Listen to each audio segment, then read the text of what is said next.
ห็นอะไรอยู่ดีมีแห้งธรรมดาอยู่เนาะผมจำเงาะป้ายแล้วต้องวันนี้มาเห็นถึงตันบ่เชียของเดิมมาตันให้ผมนะหรือปลาไว้ก่อนวิทยามฮ้อนกันเอาแล้วแต่หุงข้าวจะกินกับยังเดี๋ยวนี้นี่ยังโอ้ยโอ้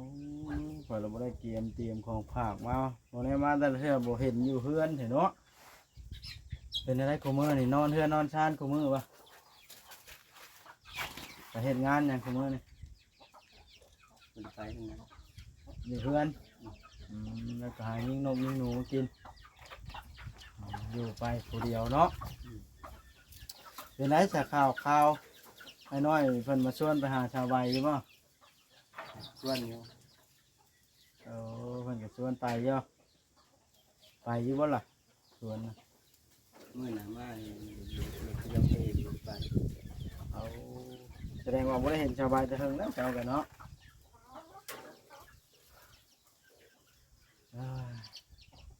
ก็จะว่าคอยคำว่าเงียบเพิ่นจะสร้างเรือนชานสร้างเป็นเนาะบ่ได้งมเบิ่งบ่ป่าอย่าลืมกดติดตามเพื่อเป็นกำลังใจให้ผมด้วยนะครับทุกคนขอบคุณมากๆครับโดยเปิดภาพเป็นสบายดีเด้อเนาะทักทายสบายดีพี่น้อง FC เบิดสุขุสุคนพี่น้องเอ้ยเปิดภาพขึ้นมานี่ก็แวะเวียนมาเยี่ยมยามอ้ายเทิดพี่น้องเอ้ยเนาะหลังจากเฮาบ่ได้เห็นเพิ่นแต่โดนบ่ได้มาอัปเดตบ้านชาวใบนี่แหละเนาะนี่เขาสิมาเบิ่งน้องปลาเพิ่นปล่อยปลาดุกเดี๋ยวสิมาอัปเดต FC ให้ FC เบิ่งว่าง่ายพี่น้องเอ้ยอ้ายเทิดเนาะเมื่อยใจเด้พี่น้องเอ้ยยอดวิวก็บ่ขึ้นบ้านนะจักสิว่าแนวใดล่ะถ้าแต่ก่อนเฮาบ่ได้เคยทำบุญจักเทื่อบ่เนาะพี่น้องเนาะบ่ได้เคยทำบุญร่วมกับผู้หลักผู้ใหญ่จักเทื่อบ่คนบ่ทำบุญจักเทื่อจื้อบ่ได้บ่บอดก็ได้ว่าชาตินี้เคยทำบุญมาหรือบ่ทำก็ได้ชาตินี้เลยบ่มีดวงบ่มีวาสนายอดวิวบ่ขึ้นรถก็จักสิเอาเงินได้สิได้พรบาดนะพี่น้องเอ้ยปวดหัวอยู่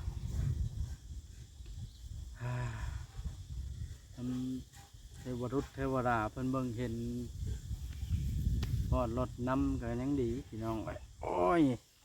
แซ่ยอดวิวให้บ่วัดขึ้นแน่พี่น้องเอ้ยปะว้าวลายยายห่างมันเหงาพี่น้องไอ้น้องปลาไอ้เทิดแดดแห้งแล้วโอ้โหเหลือน้อยหนึ่งควายลงแม่เต็มอยู่มันหากระขึ้นนะโอ้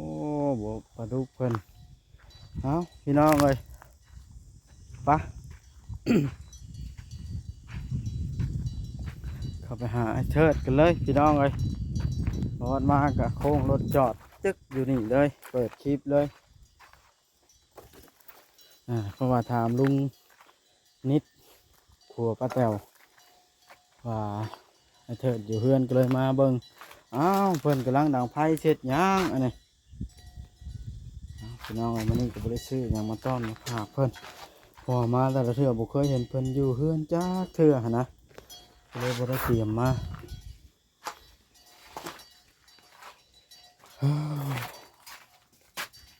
อ้าวผมยาวอีกแล้วสบายดีเถิดจ้าสบายดีโอ้สิเฮ็ดหยังอยู่นี่หุงข้าวข้าวเบิดบ่ข้าวบ่ได้มาบ่จังว่าหุงมามันเรือลายโอ้เห็นดีเนาะอยู่ในใช้อากาศร้อนพิลึกแบบนี้ผมยาวอีกแล้วเนาะมามันนั่งล้มกันก่อนหรือหิวข้าวแห้งบ่ได้นี่บ่ได้เข้ามาแต่โดนแล้วนี่เป็นปีแล้วเป็นไรปลาในหนองนะเอามาเลี้ยงนะฮะนกกินเบิดล่ะ นกบ่กินจ้ะวะคือบ่เห็นเลยจะลงงมเบิ่งแล้ววะ บ่มี ปลาดุกมาปล่อยเป็นตื้อนั่นนะคนเอาบ่ลืมไปใส่เห็นอะไรอยู่ดีมีแห้งธรรมดาอยู่เนาะผมจำเงาะป้ายแล้วพี่น้องบ่ได้มาเห็นแต่ถึงตัดบ่เสียของเดิมมาตัดให้ ผมนะ หรือปลาไว้ก่อนวิทยามฮ้อนกัน อืม เอาแล้วแต่หุงข้าวสิกินกับหยังเดี๋ยวนี้ นี่ยัง หึ โอ้ย โอ้ข่อยเราบ่ได้เตรียมของฝากมาบ่ได้มาแต่ละเทื่อบ่เห็นอยู่เฮือนเห็นเนาะเป็นอะไรกูมื้อนี่นอนเฮือนนอนชานกูมื้อวะไปเฮ็ดงานหยังกูมื้อนี่ มันไปทางนั้น อยู่เฮือนแล้วก็หายิงนกยิงหนูกินอยู่ไปผู้เดียวเนาะเป็นไรจะข่าวไอ้น้อยเพิ่นมาชวนไปหาชาวใบอยู่บ่ ส่วนอยู่ เพิ่นก็ชวนไปเยอะไปอยู่บ่ล่ะชวนน่ะ มื้อหน้ามานี่เดี๋ยวจะไป เอาแสดงว่าบ่ได้เห็นชาวใบแต่เฮิงแล้วเจ้ากันเนาะ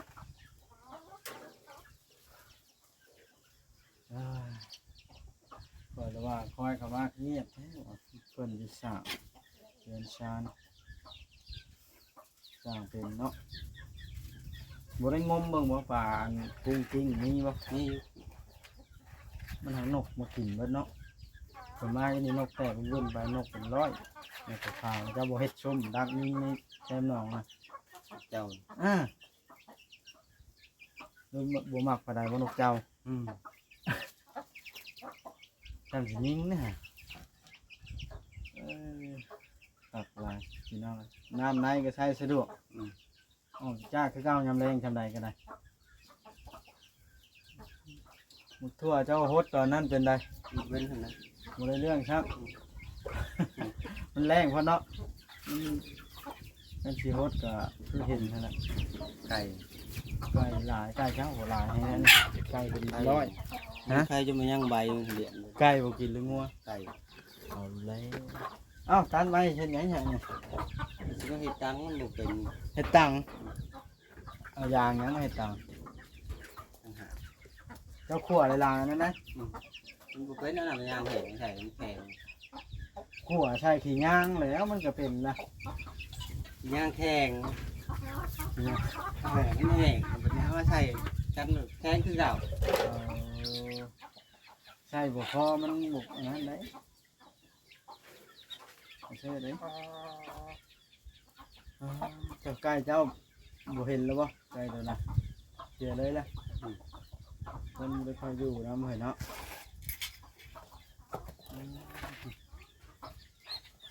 สั่งเป็นคนได้ไปเล่นอยู่บ่เฮือนปะแต๋วปะบอน ใส่ มื้อนี้ก็เห็นนี่แล้วเนาะอยู่ผู้เดียวสักเดือนแล้วเจ้าว่าถ้าเอาเมียเจ้าไป3-4 เดือนเป็นได้เจ้าความคิดเห็นถึงมาพาควรแล้วบ่ตามเจ้าคิดนะ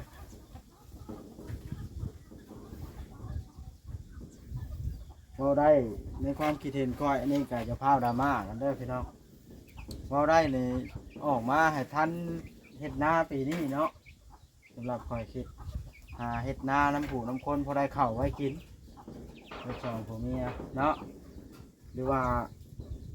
ผู้ใหญ่เพิ่นสิซื้อรถไถให้แฮงหาเฮ็ดนาคนเองแล้วนะชาวปลูกเขาไปซื้อเอาอันคันนั้นเป็นไปได้หั่นนะอันนี้ก็ในความคิดคอยเนาะความคิดFC หรือว่าผู้รักผู้ใหญ่เพิ่นเนาะเพิ่นสิคิดอะไรก็บ่ฮู้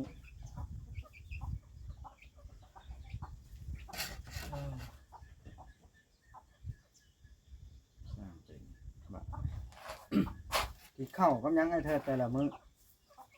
มื้อนี้นะเจะกระดมมาม่าอยู่มาม่ามันต้ม จะได้ทานนะหันยาจูดหรือเปล่า ยัง ยังจูดอยู่แต่ข้าอันตบเจ้ามาในจูดจะเทื่อแล้วนะฮะ เอากันเถื่อ ตอนนั้นเทื่ออะไร เอาก็ถือว่าได้ใช้เงินย้อนทานนั้นใช่เนาะดี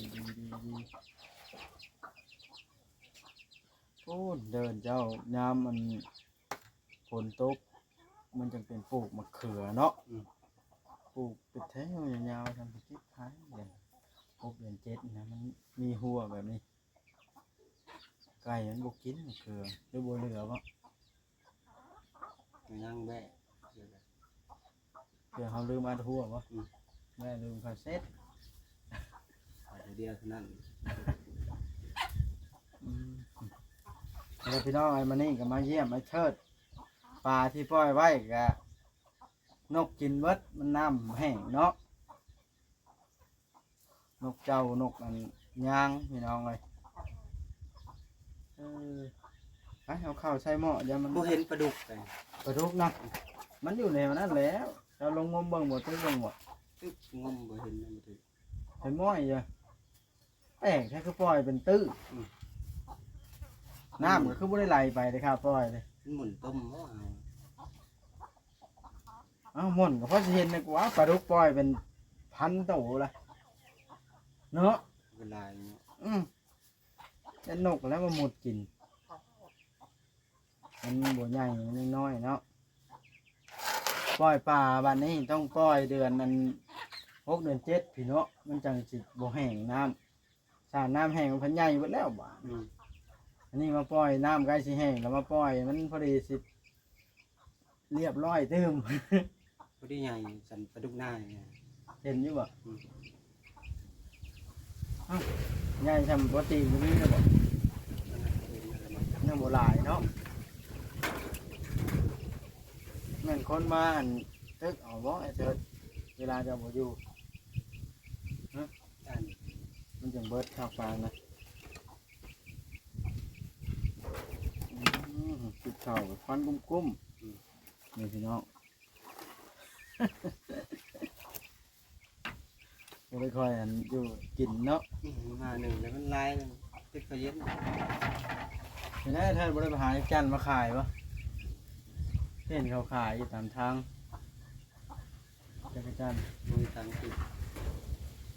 อย่างเด้อเด้อเป็นกว่าอย่างห่านนะ เอามาบักลายนะจะไปชิบผูกบาง บางมันนั่น เอาเห็ดหรือใส่น้ำมันย่างแค่นี้ มันยังได้อันนั่นเจ้าขั่วหึงคนออกมาเถิด จังหวะหน่อยต้องทำเปลือกเลือกขวด ช่วงขั่วนะแตกอยู่เปื่อยเนาะ เปื่อย บัดยาก เอาปลาไว้มันเย็นเลยมันแค่อีกแล้ว มันเป็นอย่างน้อยบ่เก่าเคยเฮ็ดอยู่วะ เอามาเป็นน้ำมันน้ำย่างเห็ด ใช่น้ำมันพืชลองเบิ่งถ้ามีน้ำมันพืช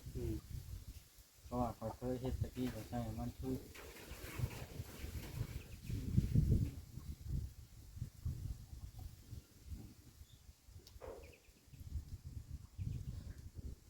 มันไปเพิ่นก็ให้เยี่ยมว่าสาวใบกูมื้อนี้บ่แล้วกันเนาะ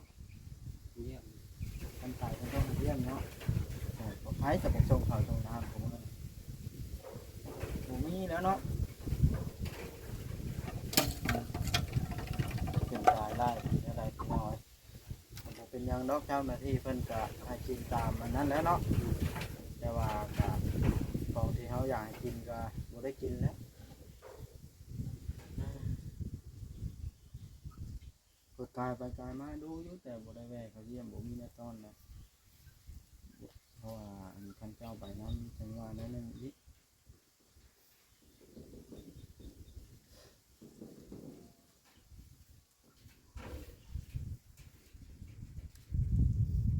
ผู้มือนี่ก็ลักๆแต่จุดทานคือเก่าเพราะว่าคนมันคนอย่างเขาแล้วกันแล้วก็ได้ใช้เงินอยู่สายเถิดสนะมันมีแต่ใบโดลาร์บ่ในกระเป๋าเนาะ พอขวดไปก่อนโอ้ว ยิ้มไปน้อยถงมันกระทุนเพิ่นอย่างพลาสติกยิงนกยิงหนูเพิ่น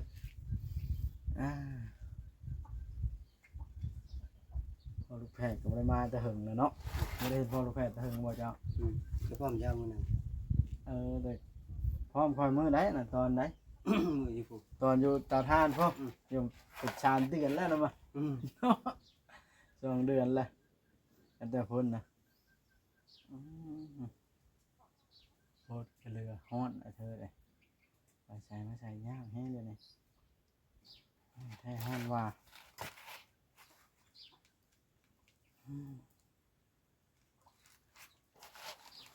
ไปเอาอันข้าวใส่หม้อพดแล้วนะมาเถิด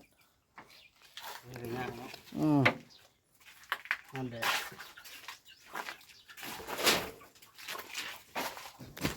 นี่สิฮ้อนก็ฮ้อนอันนี้ว่าต่างเจ้านะ เด่นนะ อันนี้ มันสวยนะ เพื่อนว่ายางมันต่อยข่อยหู้แล้วนี่นะหินยางบกพอต้องใช้เครื่องกันพุ่นได้กับยางนะมันบุกคือยางเดือเลยยางอันนี้ทำใดมันใช่แค่ยางซ้ำนั้นชาแต่ยังน้อยพ่อเคยเห็ดนะ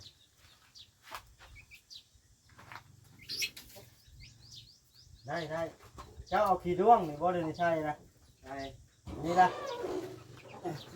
มันโมเมนขี้ยางมันนี่ขี้ด้วงขี้ตกตามกุ๊กกุ้งนะมาโอ้ยจะพ่อหันแล้วแล้วมันจะได้ปะบ่ต้องเอาน้ำมันพืชมาถอกใส่น้ำเป็นแค่อย่างมันกว่านี่อีก ที่ได้ยางแน่เนาะ ได้ปลานี่เป็นเช้าบ้างของคุณน่ะมาเจ้าหุงข้าวเหนียวหรือข้าวเจ้าเลยนี่ อันนี้เอา นอนนี่เขาบอกเอิ้นว่าหุงเนาะนี่ต้มข้าวกินอันนี้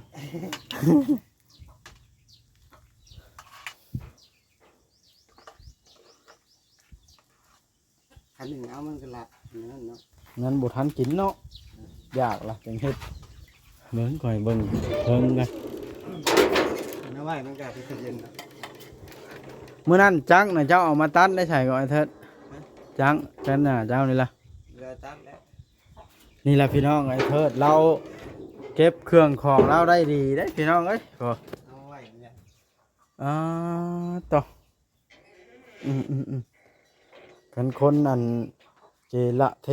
บ่จักรักสมรักษาของนี่มันเบิดแล้วมีหันมะขามแกะในขามส้มบ่ ครับผมนะเอาไว้ อืม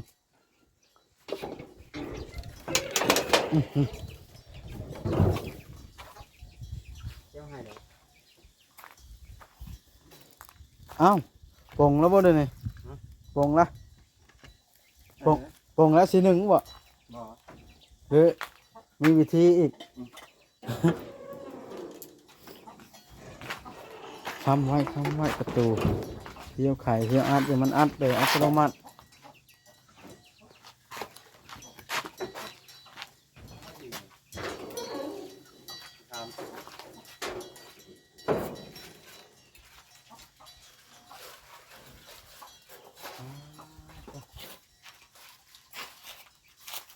แห้งห้อนน้อยเถิดบ่มีห่มเนาะแต่ว่ายามห้อน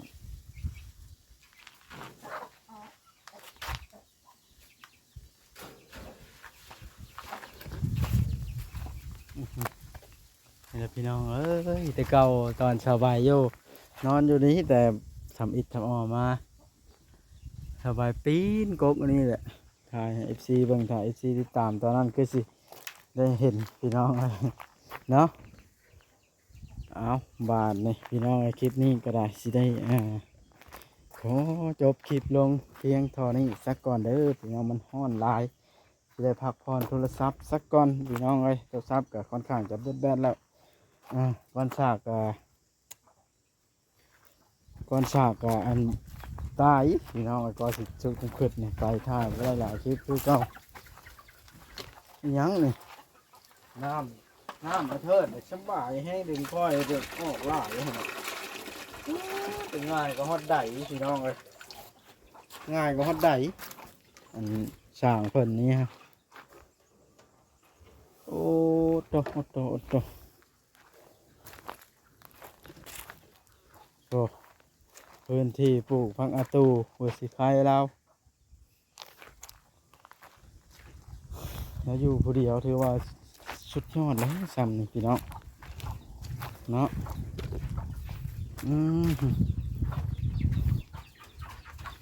มอืมอืมอืม ย่างเนาะ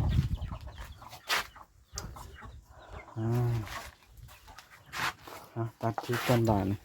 รอชมในคลิปต่อไปเด้อพี่น้องเลย